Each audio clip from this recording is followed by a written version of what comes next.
کہ یا رسول اللہ صلی اللہ علیہ وسلم انسانوں میں سب سے عبادت گزار بندہ کون؟ آپ بھی دیکھتے ہوں گے مسجد میں بہت زیادہ آتے جاتے لوگوں کو تو آپ کہیں گے بہت بڑا عبادت گزار ہے.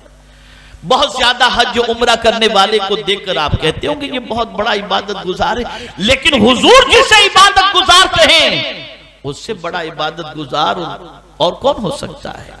تو قربان جائیے رحمت عالم صلی اللہ علیہ وسلم نے کیا فرمایا.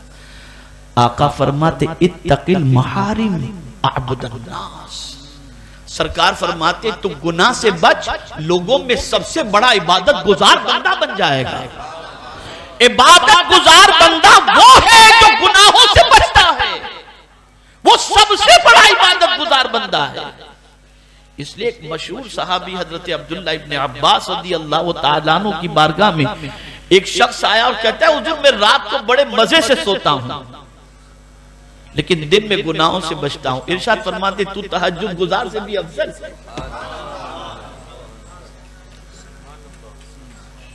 یاد رکھیں نماز پڑھنا تکلیف نہیں ہے، روزہ رکھنے میں تکلیف نہیں ہے، حج کرنے میں تکلیف نہیں ہے، زکات دینے میں تکلیف نہیں ہے. لیکن کسی تاجر سے کہہ دو کہ جھوٹ بولے بغیر تجارت کرنا، پسینہ نکل آئے گا اس کا.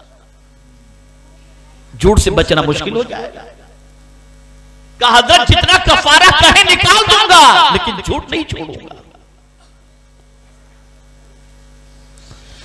کسی سے کہہ دیجئے کہ غیر محرم کی طرف نگاہ نہ اٹھانا، تو کہے گا حضرت آپ جتنی بار کہیں گے قرآن شریف پڑھنے کو پڑھ لوں گا لیکن یہ گناہ سے بچنا تو بڑا مشکل ہوگا.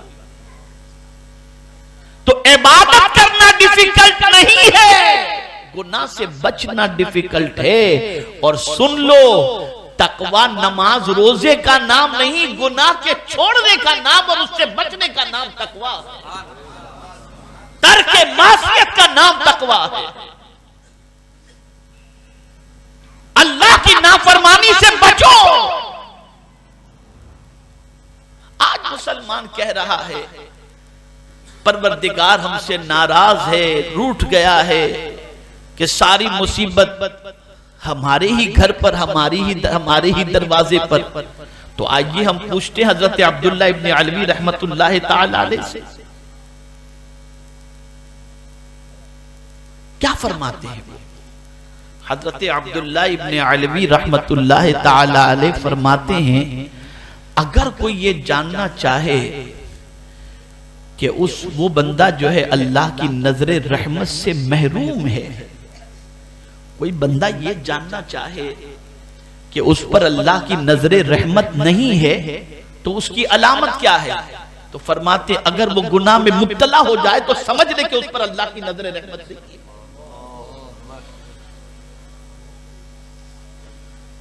اگر وہ گناہ میں گرفتار ہو گیا تو وہ سمجھ لے کہ اللہ کی رحمت، نظر رحمت اس کے اوپر نہیں ہے.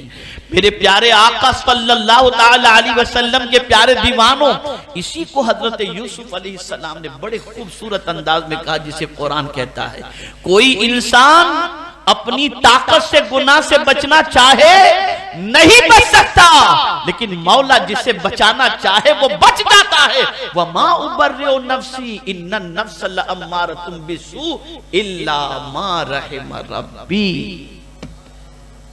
تو جب رب کی نظر رحمت ہوتی ہے تو پروردگار اسے گناہ سے بچا لیتا ہے، اور اس کی نظر رحمت ہٹ جاتی ہے تو بندہ گناہوں کے اندر گرفتار ہو جاتا ہے. میرے پیارے آقا صلی اللہ تعالی علیہ وسلم کے پیارے دیوانوں، تفسیر میں حضرت کلبی رضی اللہ تعالی عنہ کو بھی بڑا اونچا مقام حاصل ہے. انہوں نے ظاہری گناہ کے بارے میں کیا کہا اور باطنی گناہ کے بارے میں کیا فرمایا.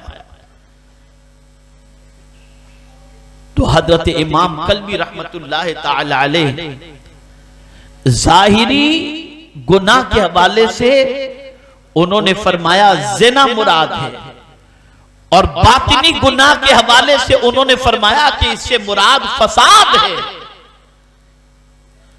تو قرآن یہ کہہ رہا ہے زنا بھی چھوڑ دو، اور زمین پر لڑائی جھگڑے اور فسادات بھی چھوڑ دو ورنہ اس کی سزا تمہیں پہنچ کر کے رہے گی.